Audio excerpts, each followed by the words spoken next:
Bom, então agora a gente vai para o segundo livro de Samuel, né? Lembrando que é continuação do primeiro, certo? Porque conforme a gente viu, os livros de Samuel, eles são um livro só na Bíblia hebraica, né? Assim como o livro de Reis, também é um livro só. Assim como Crônicas também é um livro só. Esdras e Neemias é um livro só também, né?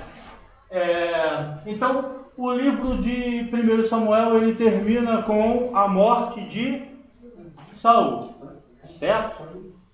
O livro de 2 Samuel, ele começa com Davi voltando daquela guerra contra os amalequitas. Lembram que os amalequitas foram lá em Ziclag e saquearam a cidade quando os homens não estavam, né? Levaram as esposas e as crianças. Davi tinha voltado da reunião que ele teve lá com Aquis, rei dos filisteus, né? Quando ele voltou, ele encontrou a cidade saqueada, né? Os homens queriam apedrejar ele, porque ele não estava no momento, né? Culparam ele de alguma forma ali. E o que ele fez? Ele foi guerrear lá contra os amalequitas para retomar as esposas, correto? Né? E aí o que acontece? O Davi, quando ele está retornando dessa batalha, já com as esposas e tudo, e assim começa o livro de 2 Samuel, surge ali um estrangeiro, né, que avisa Davi sobre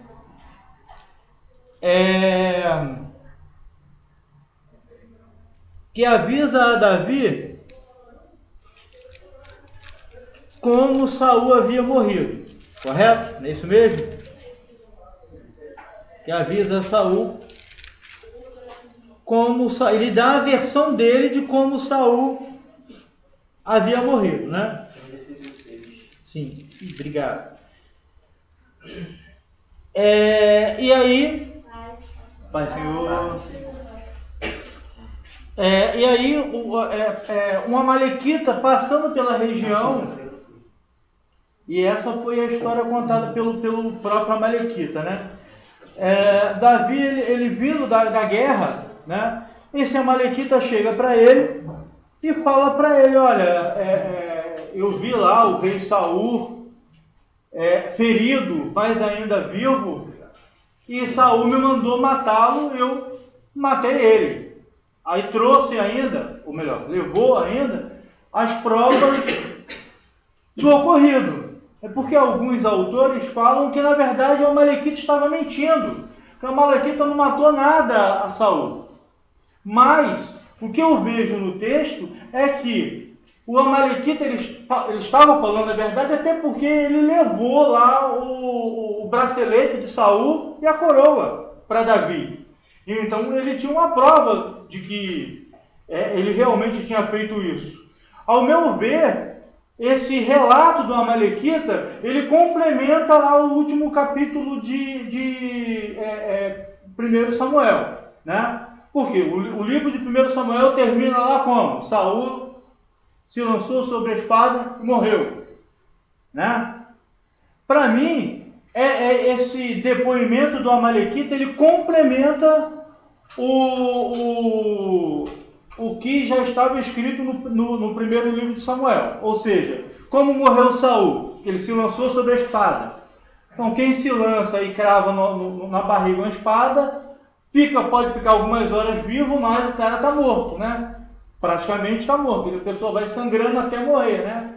E aí vem o amalequita e acaba de matar o rei. Só que ele vai tipo orgulhoso: ó, Davi, eu acabei com aquele que queria matar você.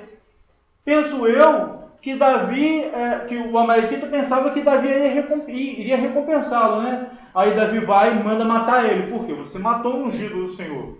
Eu não quis matar o ungido do Senhor, como é que você quis? Mandou matar o amalequita. Por quê? Matou o ungido de Deus.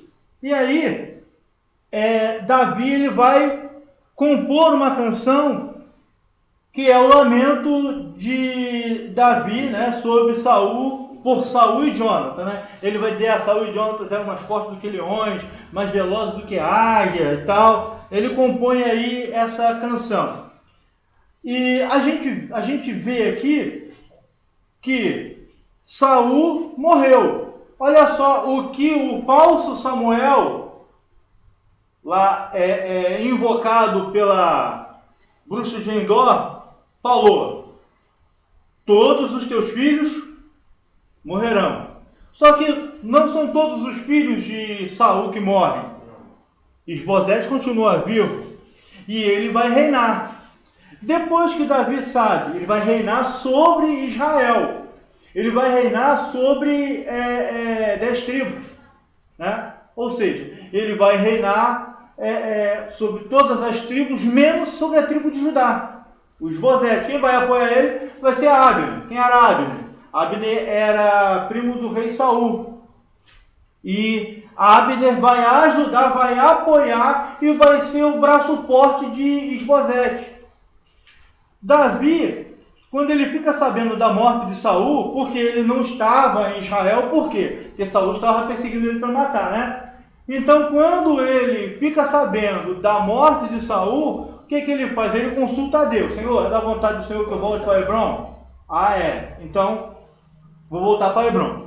Quando Davi chega em Hebrom, os homens de Judá vêm até ele e coroam ele rei só sobre Judá. A capital do reino dele, nós estamos aqui, vai ser Hebrom. Ele reina sobre Judá em Hebrom. Ele vai reinar 7 anos e 6 meses só em Hebrom, sobre a tribo de Judá apenas, né? Durante esse período aí, vai ter essa disputa entre a casa de Davi e a casa de Saul. A casa de Davi, liderada pelo próprio Davi, e a casa de Saul, liderada por Abner e Isbosete. Tem guerra, e uma coisa que é interessante a gente pegar e guardar. E isso que a gente vai guardar é importante para a gente entender algumas coisas que vão acontecer, especialmente no livro de 1 Reis, que a gente precisa estudar ainda hoje. Nessa batalha que tem entre Davi e Isbosete, Davi vence. E o que é importante nós guardarmos é que a casa de Isbosete, nessa primeira batalha, é derrotada. Morre não, é derrotada. E aí, Abner foge. Joabe que defendia a família de Davi, né? Leal a Davi até certo ponto. Ele tinha 2 irmãos, Abissai e Azael. Azael vai correndo, inclusive não é correndo com o cavalo, não, é correndo no pique mesmo, né? Analfabeto mesmo, né? Aí ele vai correndo, né? Ele alcança o Abner. E o Abner fala para ele, olha, volta, vai para a direita, senão eu vou matar você. Só que o Azael, ele continua correndo. Ele dá um segundo aviso, olha, eu não quero ter o Joabe como inimigo. Só que Azael continua correndo. O que Joabe faz? Com a extremidade inferior da lança, ele fere a Azael no abdômen, Azael cai e morre. Azael morre, né? E a partir daí vai existir essa rincha, né? Essa mágoa de Joabe em relação a Abner, né? Joabe persegue lá os homens de Abner, alcança e os derrota. E ele vê lá Azael morto, né? Depois eles pegam Azael e sepultam lá o Azael, seu irmão. Só que aí tem uma coisa que vai causar o afastamento de Abner. Por quê? Isbosete, digamos assim, no dito popular, ele ele não reina, né? Ele, como é que se fala no dito popular? Acabei esquecendo. Ele é Maria vai com as outras, ou seja, quem reina na verdade é Abner. E o Isbosete precisa de Abner para continuar reinando. Só que Saul tinha uma concubina chamada Mispa e Abner se relacionava com essa concubina. Quando Isbosete fica sabendo, ele vai repreender Abner. Por quê? As concubinas que eram de Saul agora vão ser do filho. Então ele vai e reclama com Abner. Aí o Abner vai, por conta disso, se afasta de Isbosete e vai fazer aliança com Davi. Aí Davi fala, não, tudo bem, mas vai e pede a Mical, minha esposa. E Davi manda mensageiros a Isbosete pedindo Mical. Mical já tinha se casado com outro cara, Potiel, se não me engano o nome dele, e Paltiel, né? E aí quando o Isbosete ele recebe a mensagem, ele devolve a Mical na mesma hora. E o Paltiel, frouxão, né? Ele vai chorando, né? E vai atrás lá da mulher, até certo ponto, depois ele volta, né? E aí, o que acontece é que o Abner, Joabe, ele chega de uma batalha e fica sabendo dessa aliança de Abner com Davi. Joabe vai, manda recado como se fosse Davi que estivesse mandando para trazer Abner. E traiçoeiramente Joabe mata Abner, da mesma forma, quase da mesma forma que Abner matou Azael, com um golpe no abdômen. Né? O Abner cai, morre.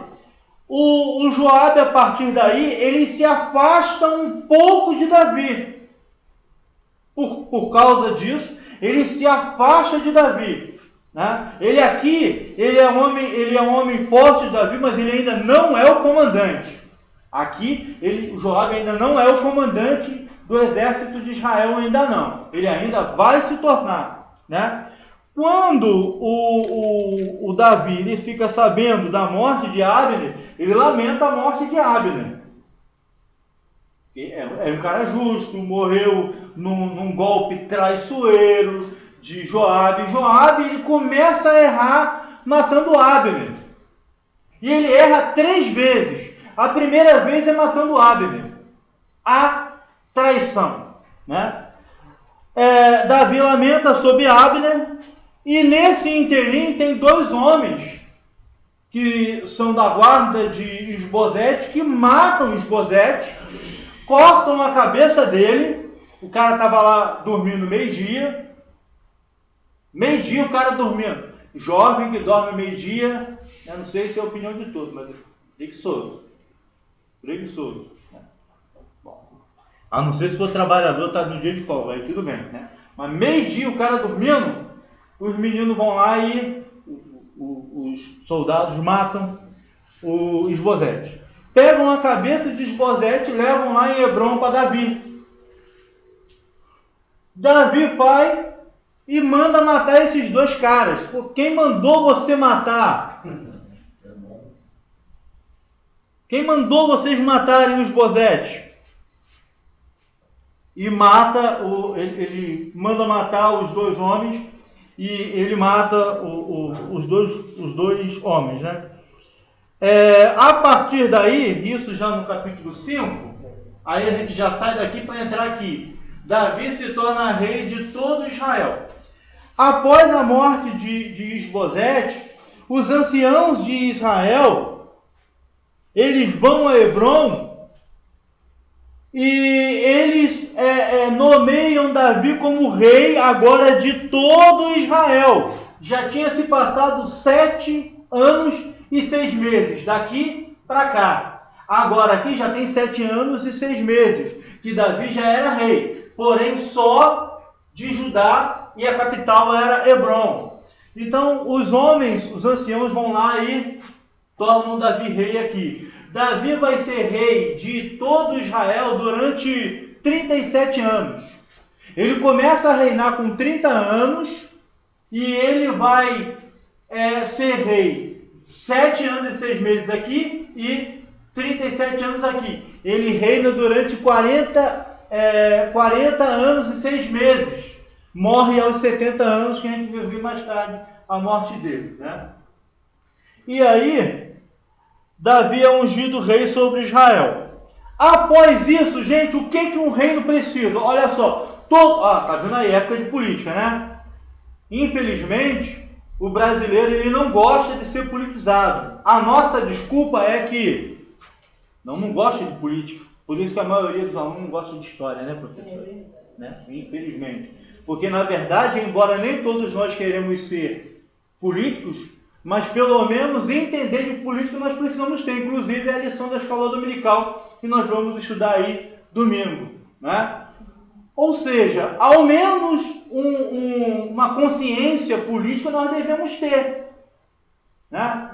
Haja vista, comparando, né, a história lá da Inglaterra, né, da França com a história do Brasil, a proclamação da República lá na França foi um movimento popular, né, professor?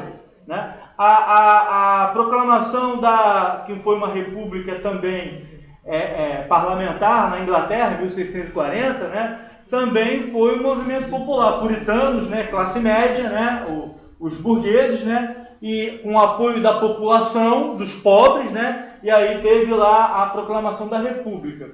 No Brasil, 1889 foi o quê? Um golpe militar.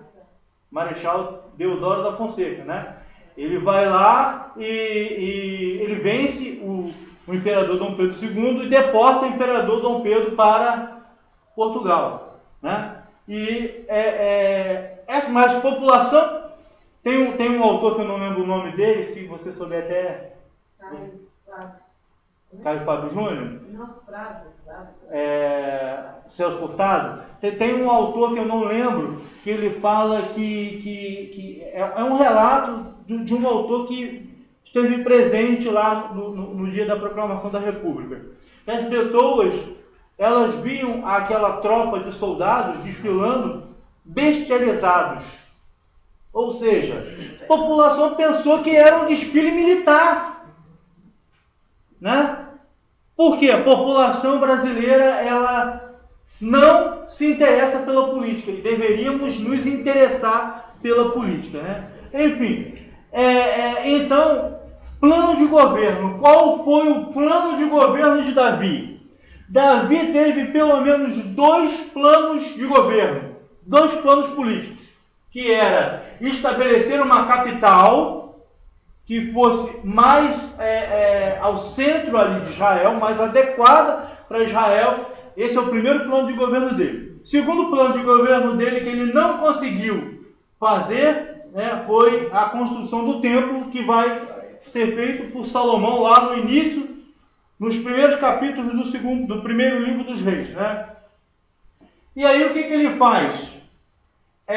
Ele conquista a Jerusalém. Ele vai ele até chega a falar, né?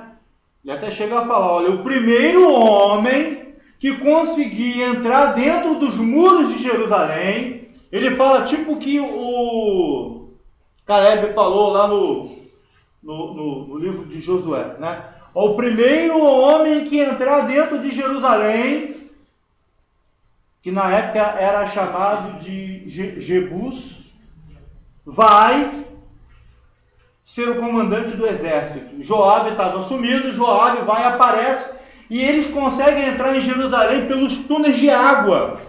Se vocês assistirem os documentários do Dr. Rodrigo Silva, que eu gosto pra caramba, ele é adventista, mas independente da denominação, tem muitas coisas que ele fala que eu gosto em fundamento.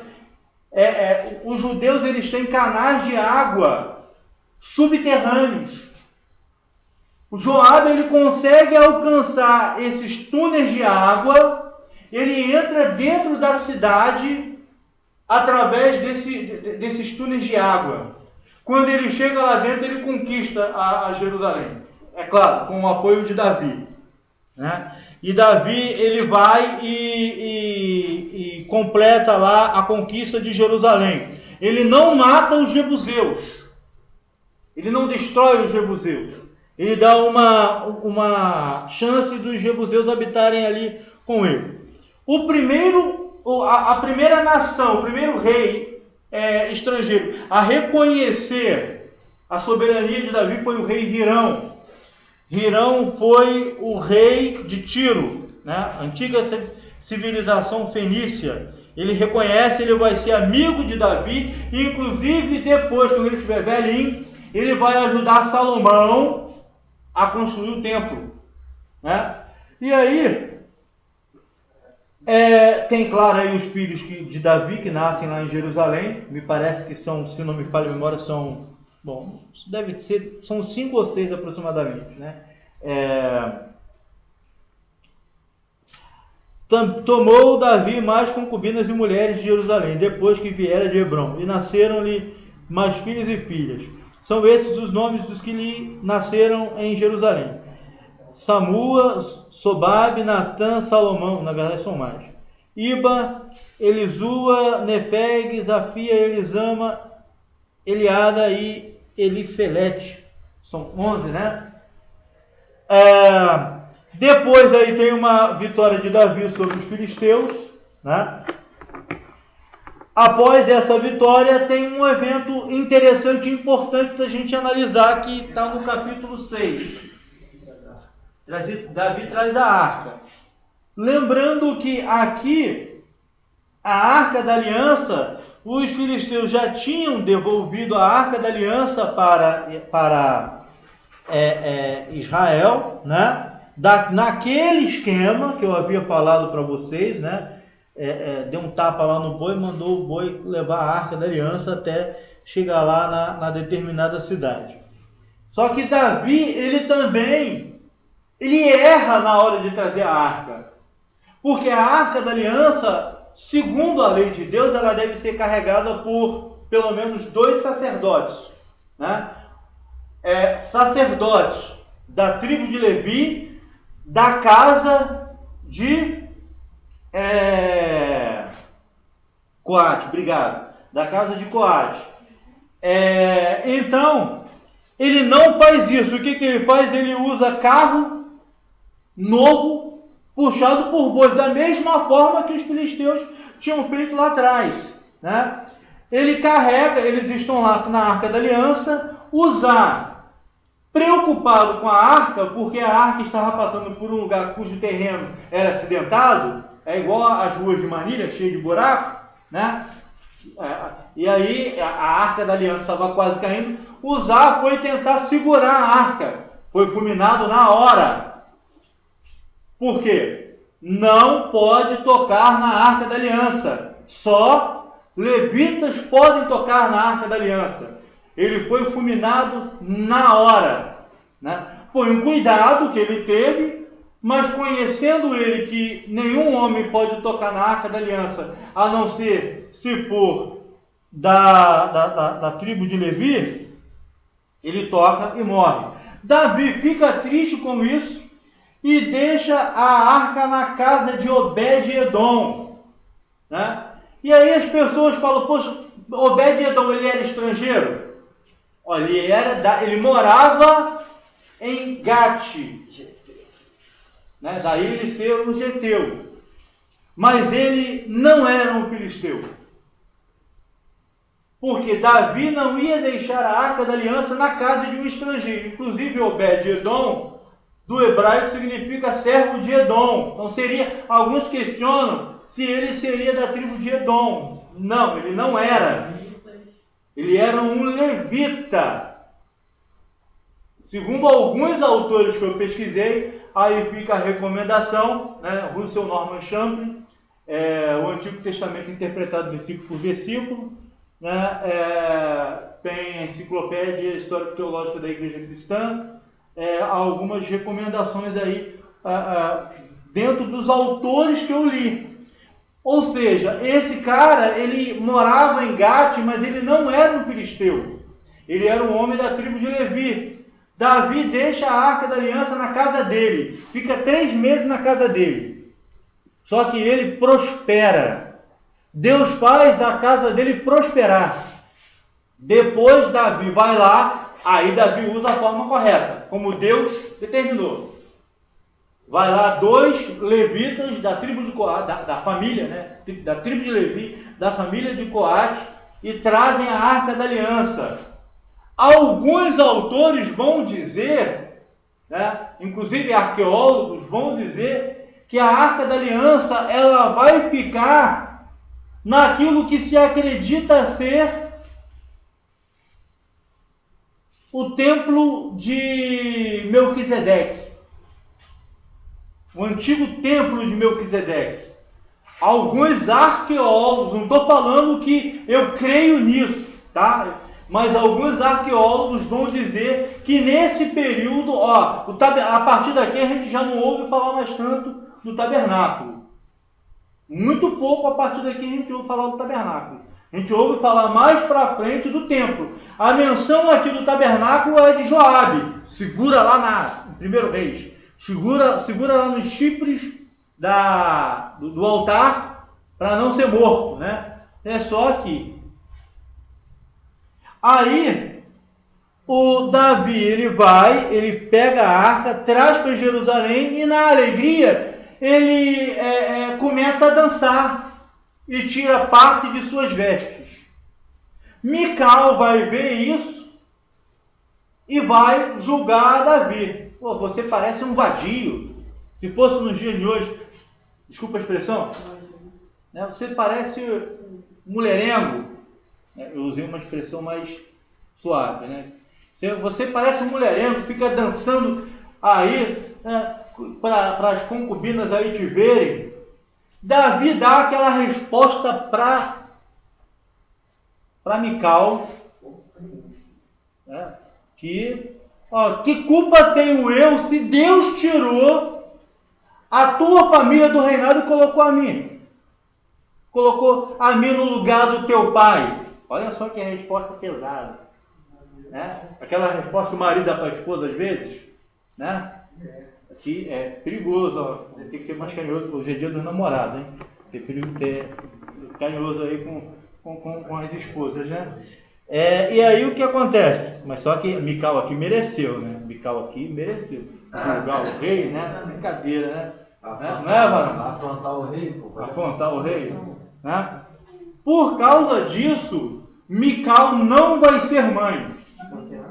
Mical vai ser estéril. Ela não vai dar filhos a Davi, né? Ok?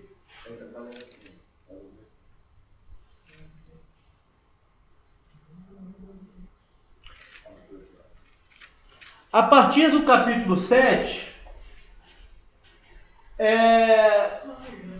Davi coloca no coração o desejo de construir o templo do Senhor. Ele já está estabelecido em Jerusalém. Jerusalém já é a capital do império de Davi, né? Porém, o território de Israel aqui ainda não estava totalmente consolidado. Só vai estar nos dias de Salomão, relembrando a primeira aula, né? E Davi aqui, ele vai brotar nele esse desejo dele construir o templo. Deus vai usar o profeta Natã, o profeta da corte, né? Na Bíblia tem o profeta da corte, tem o profeta do povo, tem o profeta denunciador, né? Tem outras qualificações aí, distinções de profeta. Profeta visionário, profeta vidente, profeta denunciador. Bom, são os vários ministérios proféticos, né? Natã vai ser um conselheiro de Davi, até a velhice de Davi, inclusive. Natã vai ser usado por Deus para falar: olha, Davi, você já derramou muito sangue, tá? Então, não vai ser você que vai construir o templo por conta disso, mas o teu filho que vai aí herdar o trono, em teu lugar, esse vai ser rei esse vai construir o meu templo. Eu vou dar paz a ele, dos seus inimigos, e ele vai construir o templo.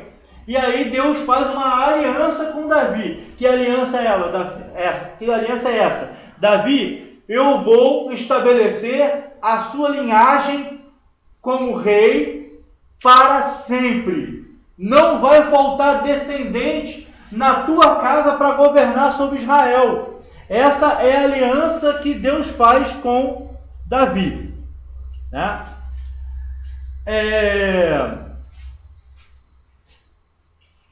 No capítulo 8 vai ter a expansão do reino, que está aí, capítulo 8, versículo 1. Depois disto, feriu Davi os filisteus e os sujeitou e tomou de suas mãos as rédeas da metrópole, né? Seria a capital. Também derrotou os moabitas, fê-los deitar em terra e os mediu. 2 vezes um cordel para os matar, uma vez um cordel para os deixar com vida. Assim ficaram os moabitas. Enfim, Davi subjuga os inimigos de Israel. Porém, ele não os expulsa. Ele vai continuar ali, vai expandir o reino, porém ele escraviza aquelas pessoas. Depois a Bíblia vai falar no final do capítulo sobre os oficiais de Davi, né? Joabe, que agora, a partir da invasão de Jerusalém, só depois... lembra da promessa de Davi, ó. Primeiro homem que entrar em Jerusalém vai ser meu comandante. Depois da conquista de Jerusalém, que na época era chamada de Jebus, né?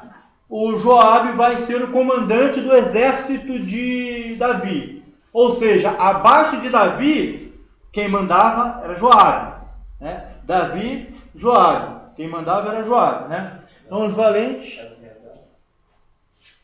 Oi? Ele era primo de Davi, filho de Zeruia, né? Joabe, os valentes de Davi. Joabe, Josafá, não é o mesmo Josafá rei, tá? Não confunda. Zadok, Aimeleque, Seraías, Benaia. Esse Benaia aqui é o que vai ser o comandante do exército de Salomão, né? Esses aí são os oficiais de Davi. Lembrando que oficiais aqui são oficiais comandantes e oficiais que vão fazer parte da corte real. Então Joabe, comandante do exército, né? Josafá, o cronista, aquele que anotava lá as conquistas do rei. Zadok será o sacerdote, né? Junto com Abiatar. Seraías vai ser o escrivão, né? Digamos, seria hoje o secretário real, né? Benaia vai ser o comandante da guarda real, aquele que vai estar à frente da tropa que vai ser a tropa que vai formar os guarda-costas de Davi, né? Esses são aí os oficiais de Davi. Após isso, aqui no capítulo 9, Davi vai honrar o compromisso que ele fez com Jonatas. E aí a gente viu, né, que Davi ele fez um pacto com o Jonatas, né, ó. Enquanto eu viver, nenhum mal alcançará a casa de Jonatas, né? O pacto que o Davi fez com Jonatas. Davi vai procurar ser benevolente com a família de Jonatas.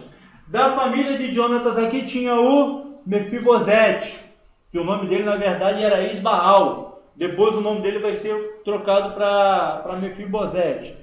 O Mefibosete estava lá em Lodebar, todo mundo conhece essa história, né? Tem lá a serva que vai cuidar dele, né? E Ziba, que era um carrasco lá, também escravo de Saul, que vai estar com eles aqui. Davi manda chamar o Mefibosete devolve as terras que era de Saul para Mefibosete, né? E vai colocar Ziba como para administrar os bens de Mefibosete.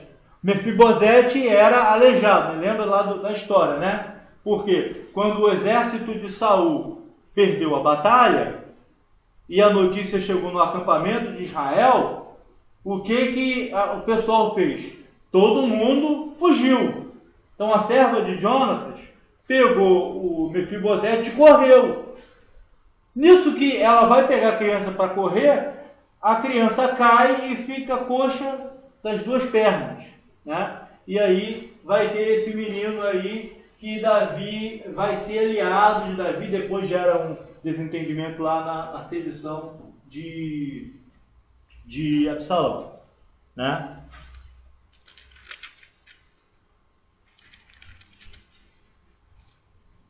Depois tem a derrota, Davi derrota os amonitas e os sírios, né?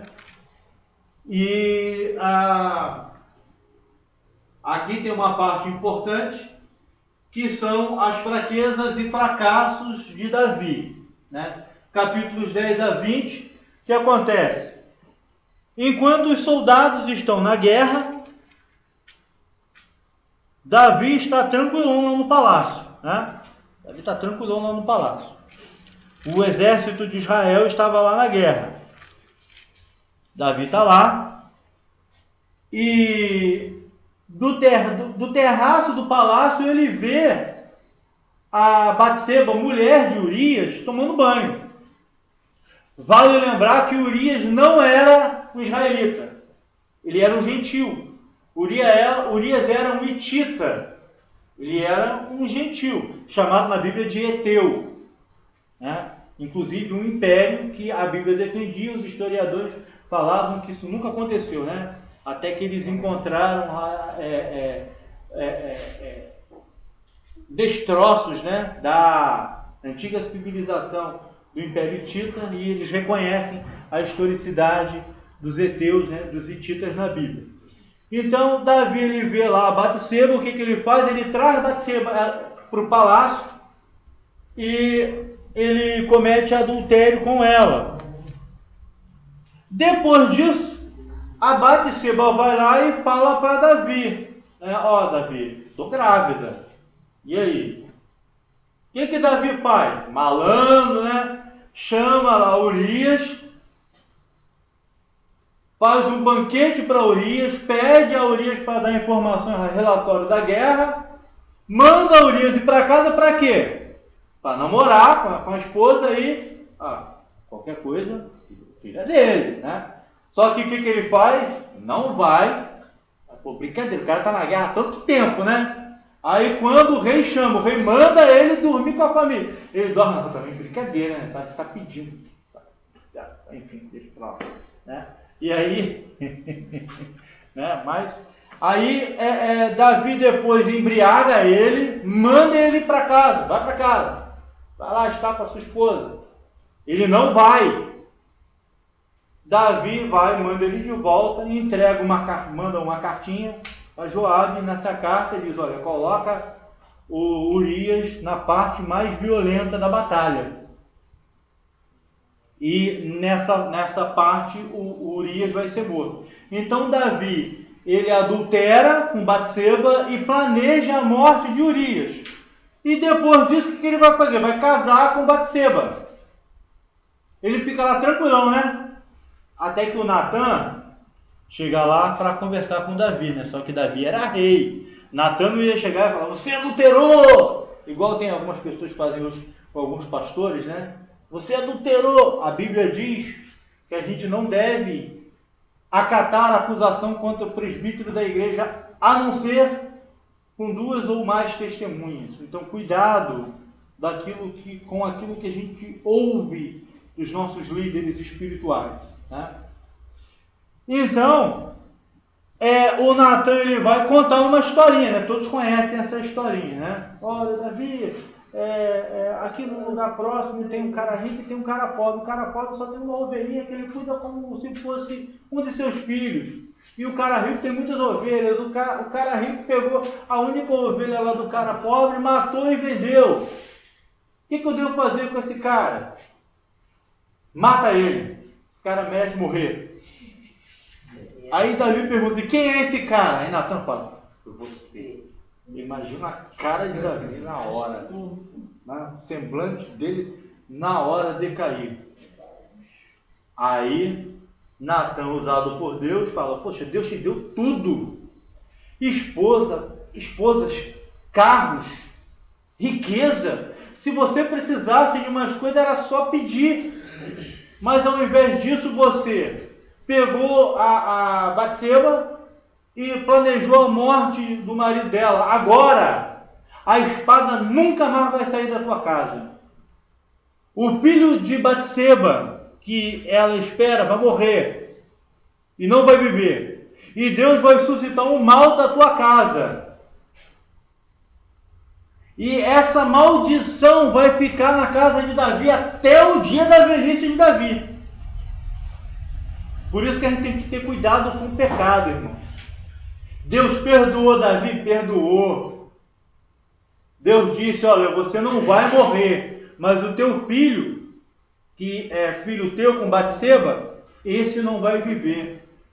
Deus perdoa, mas Deus cobra. O pecado gera consequências, né? A santidade gera consequência boa, né? Vê lá, José, não poderia ter deitado lá com a mulher de Potifar? E que ele fez? Meteu o pé, né? Sofreu um pouquinho, mas virou governador, né? Então, cuidado, o pecado tem consequência. E o filho de Batseba já tinha nascido, inclusive já tinha nascido. Uma semana depois ele morre. Antes dele morrer, Davi vai dobrar o joelho, vai orar, vai pedir, jejua. E aí tem a oração do Salmo 51, né? Senhor, lave-me do pecado derramado, não retire de mim o teu espírito, né? Expurga os meus pecados. A partir, depois da repreensão de Natan, Davi vai fazer essa oração, que daí é o Salmo 51, né? Porém, quando as parteiras estão passando, Davi pergunta aí, a criança é morta? Aí alguém chega e fala, é morta. Aí Davi vai e vai comer, né? Natan chega e fala, poxa, você jejuou, orou, agora que a criança, você soube que a criança morreu, você está comendo? Davi responde, olha, enquanto a criança estava viva, eu podia jejuar, mas agora que a criança morreu, o que eu posso fazer? Ela não pode vir até mim, mas eu posso ir até ela, né? Ou seja, eu estou jejuando por quê? Pela criança. Deus não me atendeu, né? Mas Deus já tinha falado com ele. A maldição na casa de Davi, o castigo de Davi, começa aqui, a partir do capítulo 13, versículo 1. Né?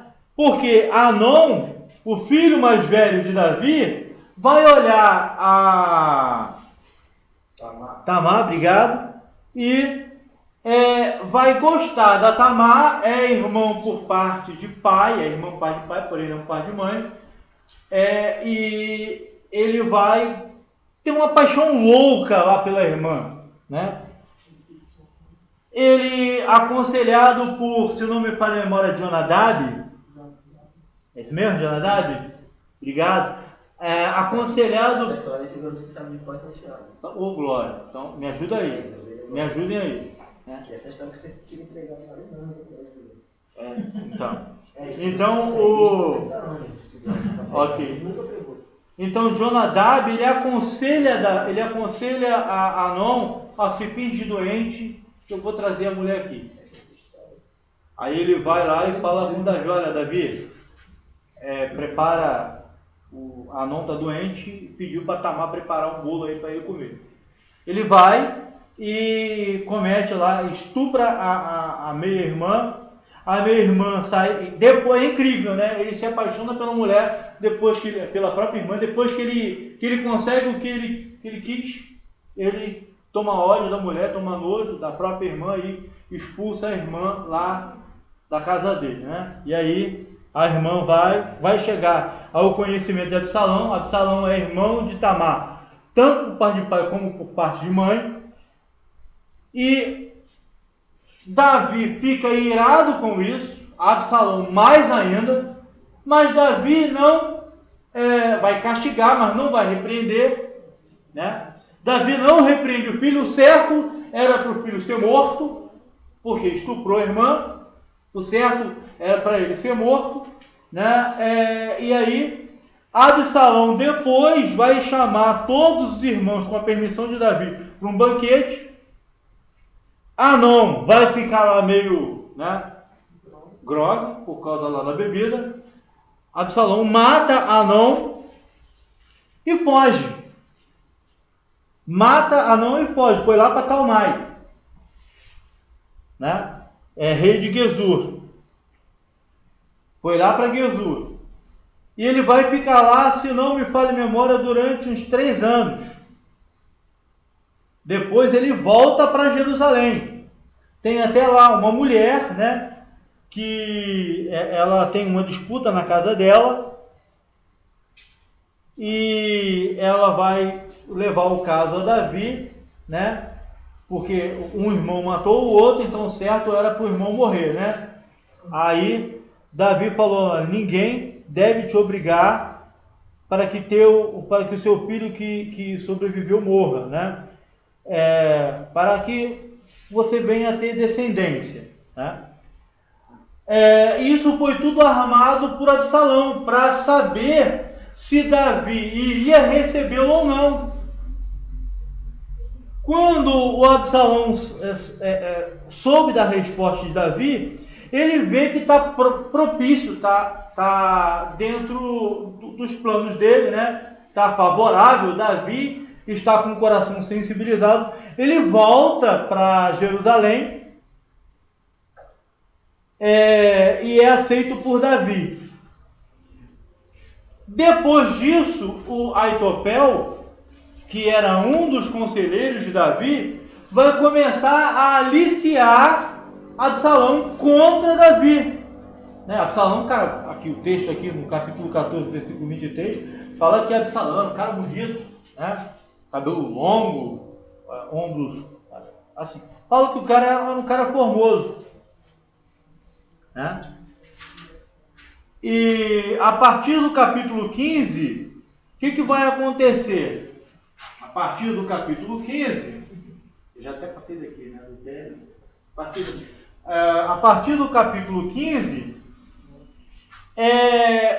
o Absalão, aconselhado pelo Aitofel, ele se revolta com Davi, contra Davi, né? Ele consegue apoio de parte do exército, mas não com os principais, mas a maioria dos soldados apoiam Absalão, cara jovem, tal. O Aitofel estava lá aconselhando ele, e ele destrona Davi por um tempo lá do trono. E o interessante aqui, o que vai nos ajudar a entender uma outra parte também aqui da Bíblia, é que Aitofel vai aconselhar Absalão a se deitar com as concubinas de Davi, porque assim vai se cumprir a profecia, né, de que aqueles que deitarem com as suas concubinas será rei sobre Israel, né? E Absalão vai lá e vai dormir com as mulheres lá de Davi. Batseba, eles fogem de Jerusalém. Aí vai ter algumas pessoas que vai. Eu tô correndo assim, irmão. A gente tem que dar 2 livros hoje, tá? Então, desculpa. Qualquer coisa, fala, professor, pausa. Tempo, vai mais pausado. A gente recebe. Só isso. Opa. Aí ele vai ter a lealdade de Itai, de Zadok, Abiatar e de Hussai. De Joabe também, né? De Mefibosete, porém Mefibosete queria ir com Davi, só que Ziba arma ali uma armadilha, né? e o Mefibosete acaba não indo com o Davi, ele acaba ficando ali mesmo, em Jerusalém. Davi foge de Jerusalém, porém ele deixa ali em Jerusalém Hussai. Para quê? Para corromper os conselhos de Aitofel. Davi, ele foge, atravessa o rio, né? Hussai, ele jura lealdade a Absalão, e Absalão, ele vai consultar aí os conselhos de Aitofel e de Hussai. Aitofel aconselha, olha, agora nós devemos atacar Davi, né? Vamos acabar com eles agora, enquanto ele está fraco. Hussai,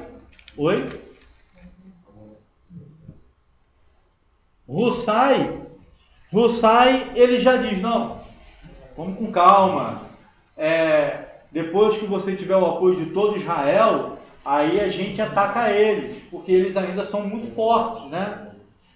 Hussai prefere ouvir o conselho ou melhor, Absalão prefere ouvir o conselho de Hussai ao invés de ouvir o conselho de Aitofel.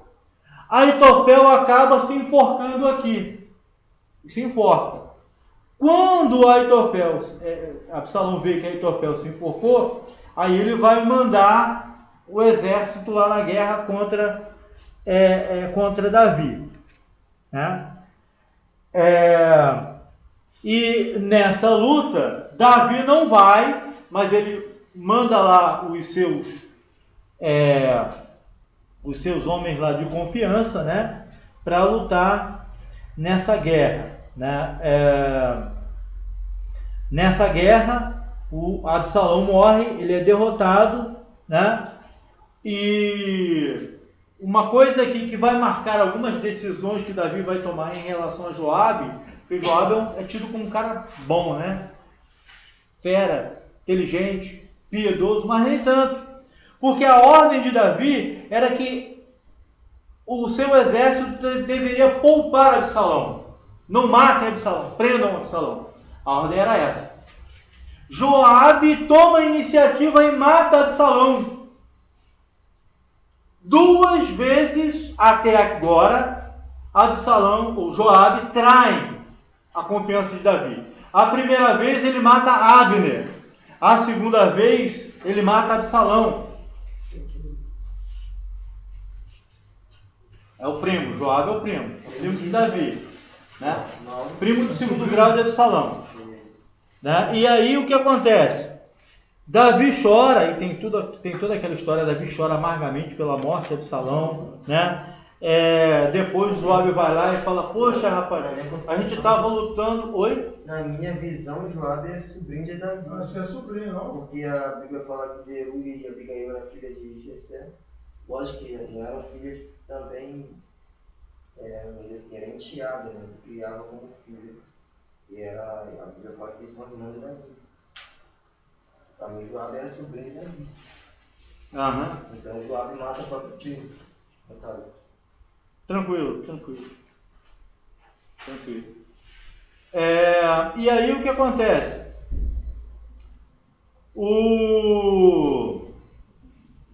A partir daí, o Joabe ele vai reprovar a Davi. Ou seja, fala, poxa, você está triste porque a gente matou seu inimigo, quer dizer então que se a gente tivesse morrido você estaria alegre?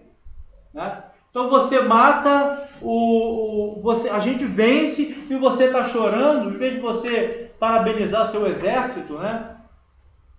Só que a partir daqui, o Davi não vai querer mais o Joabe como o general, o comandante do seu exército. Ele vai querer colocar Amasa como rei do seu exército, né? Depois do conselho de Joabe, Davi volta para Jerusalém. Um camarada aqui, que a princípio ele ameaça Davi, Simei, que era, se não me falha a memória, ele era sobrinho de Saul. Me ajuda aí, Rafael, né? Se não me falha a memória, o Simei, ele era sobrinho de Saul. Versículo 17. Obrigado. E com ele 1000 homens de Benjamim, como também Ziba, servo da casa de Saul, acompanhado de seus 15 filhos e seus 20 servos, e meteram-se pelo Jordão à vista do rei. 19 e 17. Obrigado. Então, ele também, o Simei é da tribo de Benjamim, assim como Saul, né? Simei, antes da derrota de Absalão, ele amaldiçoa Davi. Aqui agora, ele pede perdão a Davi. Davi fala, não vou te matar. Não vou te matar não. Né? Quando ele volta para Jerusalém, aí Mefibosete vai se explicar. Olha, eu iria com o senhor, só que aconteceu com...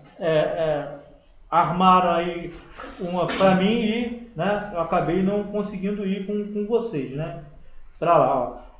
A partir do versículo 24. Também Mefibosete, filho de Saul, desceu a encontrar-se com o rei. Não tinha tratado dos pés, nem espontado a barba, né?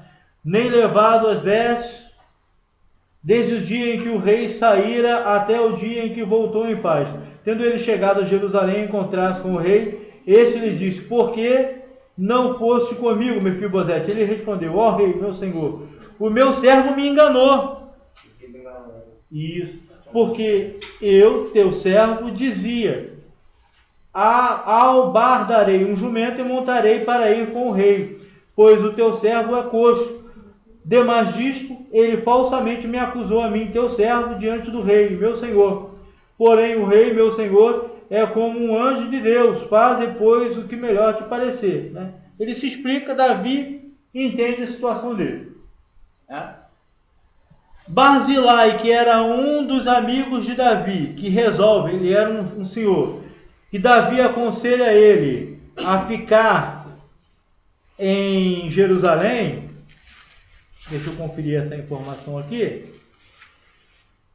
Ele vai ao encontro, vamos lá, também Barzilai, o gileadita, desceu de Rogelim e passou com o rei o Jordão. Perdão. Barzilai, ele não fica em Jerusalém, ele vai junto. Né? Depois ele encontra-se lá com Davi. Aí os dois têm uma relação de amizade. Oi? O 33? Ele fala, vem comigo para te sustentar em Jerusalém. Sim. Disse o rei a Barzilai, vem tu comigo e te sustentarei em Jerusalém. Obrigado. Né?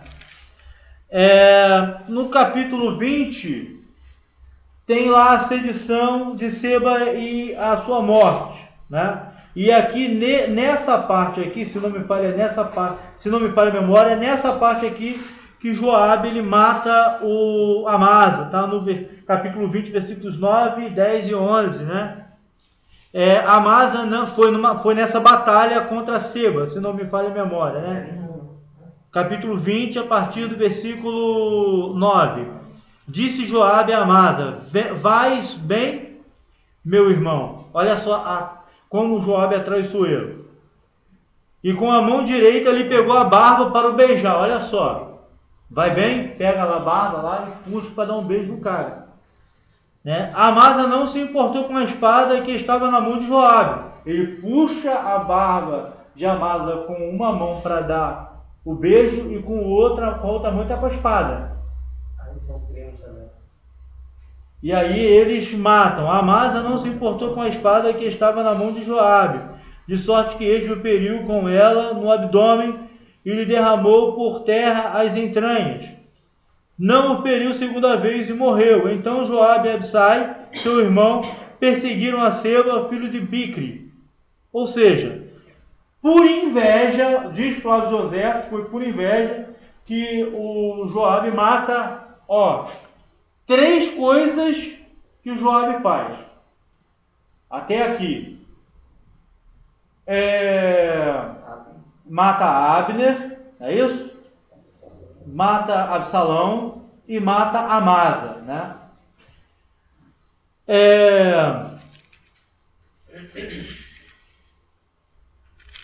Ok?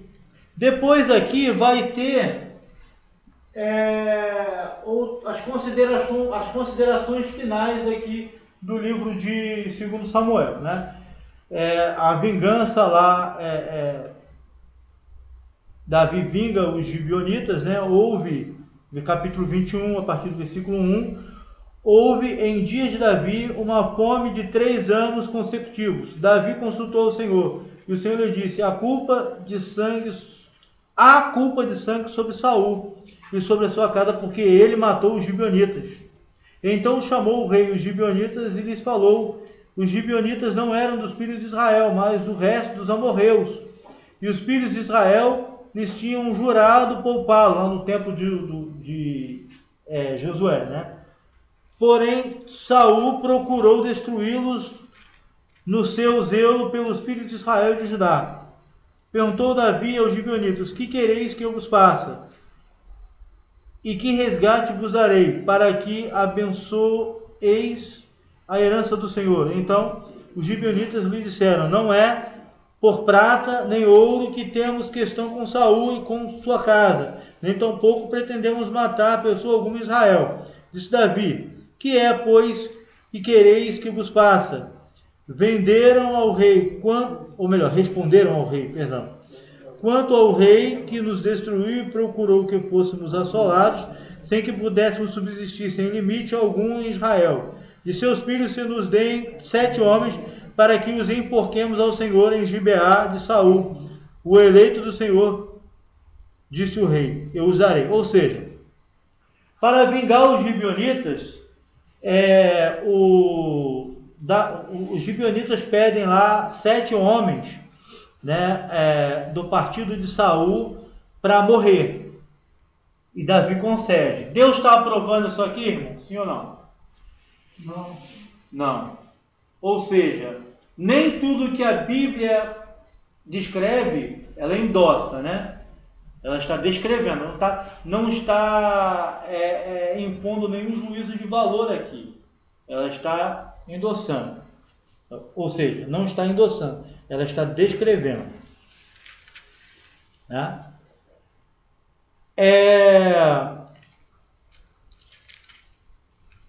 Tem um capítulo aqui, que é o capítulo 24, que Davi levanta um censo em Israel, um censo dos soldados, né?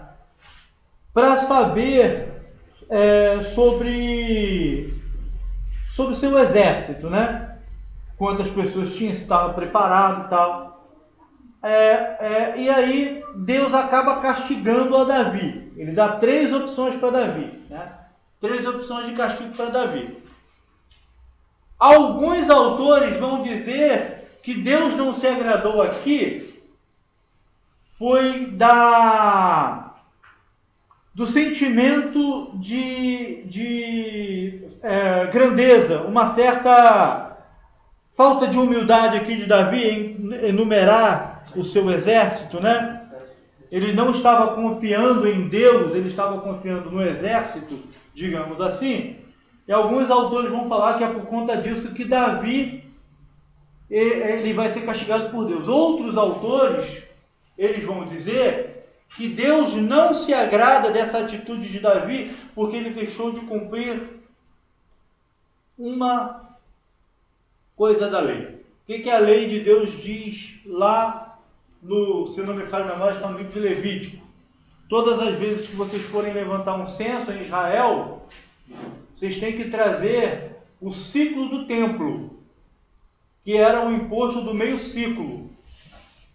Ou todas as vezes que fosse haver um censo em Israel, deveria se levar ao templo, nessa época que é o tabernáculo, o meio ciclo como imposto ao templo, né? Davi, de certa forma, ele aqui está meio ensoberbecido e ao mesmo tempo ele se esquece de entregar o imposto do meio ciclo. E aí ele vai ser castigado aqui, ele vai escolher, né, um dos castigos, né? E se não me falha a memória, me ajuda aí, Rafael. Se não me falha a memória, ele vai escolher de ser castigado durante 3 dias, correto? É isso mesmo? No final depois do 10. Depois 10. Sentiu Davi bater-lhe o coração. depois de haver recenseado o povo, e disse ao Senhor: muito pequeno o que fiz, porém agora, ó Senhor, peço-te que perdoes a iniquidade do teu servo, porque procedi muito loucamente. Ao levantar-se Davi pela manhã, veio a palavra do Senhor ao profeta Gade, vidente de Davi, dizendo: vai e diz a Davi, assim diz o Senhor, 3 coisas te ofereço, escolhe uma delas para que te faça. Tá? Veio, pois, Gade a Davi, e ele o fez saber, dizendo, aí ele propõe que queres que 7 anos de fome te venha à tua terra, ou que 3 meses pusas diante de teus inimigos e eles te persigam, ou que por 3 dias haja peste na sua terra. Então Davi escolhe os 3 dias de peste. Obrigado. Né? Versículo 13, né? Versículo 15. Ah, tá. Obrigado. Isso, obrigado. E aí, morre 7.000 homens em Israel. Davi, depois daqui, ele se humilha e ele fala, Senhor... 70 mil. Oi? 70. Certo, 70.000, obrigado. Então, Davi, após esses 70.000 homens de Israel morrerem, ele vai se arrepender. Ele vai falar, Senhor, foi eu que pequei, não foram eles. Eu mereço ser castigado, e não eles, né? Parafraseando assim o texto, né? E a ira de Deus se aplaca e Deus cessa aquele mal. Ok? Bom, depois ele levanta ali um altar na eira de Araúna, ok? Né? Levanta um altar ali. E após isso acaba, me parece que esse altar que ele levanta é para oferecer o holocausto até para que Deus cesse, né, aquela praga ali que ele tinha dado, né? No comentário aqui diz que ficava no norte de Jerusalém, no Monte Moriá. Uhum. Ok, obrigado. Isso aí. Irmãos, uhum. A Bíblia é um livro muito rico. Tá? Cada dia que a gente lê a Bíblia, a gente percebe coisas diferentes. Né? Vocês têm a mente fresca. E é bom vocês aproveitarem para estudar mesmo. Né? Porque isso aí vai fazer parte da vida de vocês toda. Só não se esqueçam de uma coisa. Não se ensoberbeçam. Não se considerem maior do que os outros. Tá? Nunca se considerem maior do que os outros.